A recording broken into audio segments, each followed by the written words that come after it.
On to the next question, and here we go.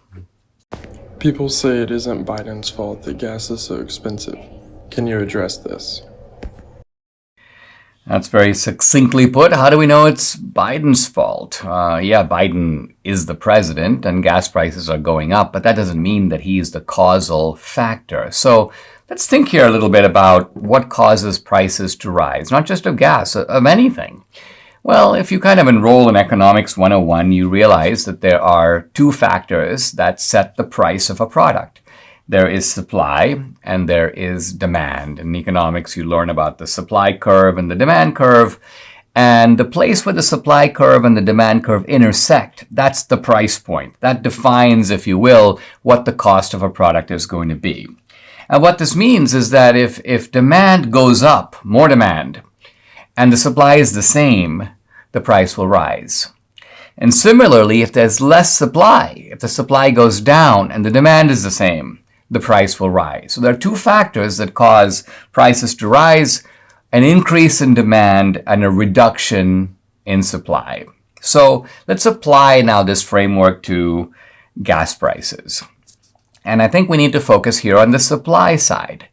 It's true that there's probably been some variation in demand, but by and large, people who drive are going to need to fill up their cars.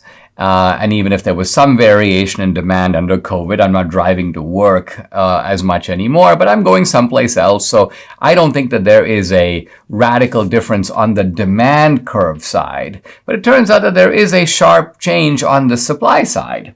And the change is entirely in the direction of reducing the supply of gas and oil.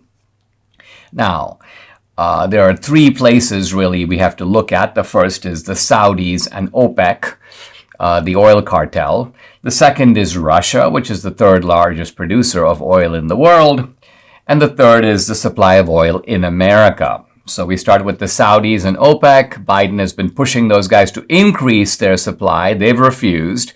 And so let's just look at that as a constant. In other words, the amount of oil being supplied by the Saudis and others is the same as it was before. That's not making a change in any direction, up or down. What about Russia?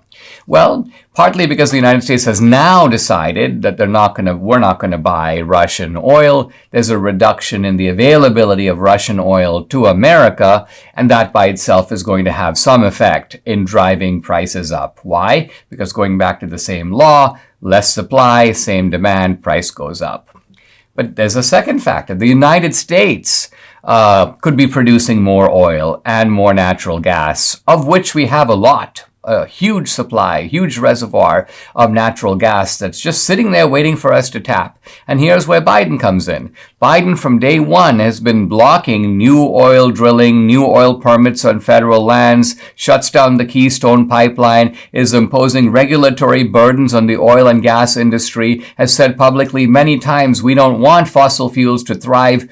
And so even in the face of rising gas prices, these are people talking about, well, you know, if you drive an electric car, you're not going to have to worry about this problem. You're not going to have to pay more at the pump. Why? Because you're paying nothing at the pump. So you've got an administration actively hostile to oil and gas. So is it possible to sort of disentangle, let's call it the Biden effect, from the Russia effect in increasing gas prices? Probably not. They're working together. Both of them have the same effect. The reduction of supply from Russia and the unwillingness of Biden to open up supply in America has the combined effect of reducing the supply of gas available to Americans and consequently driving up the price.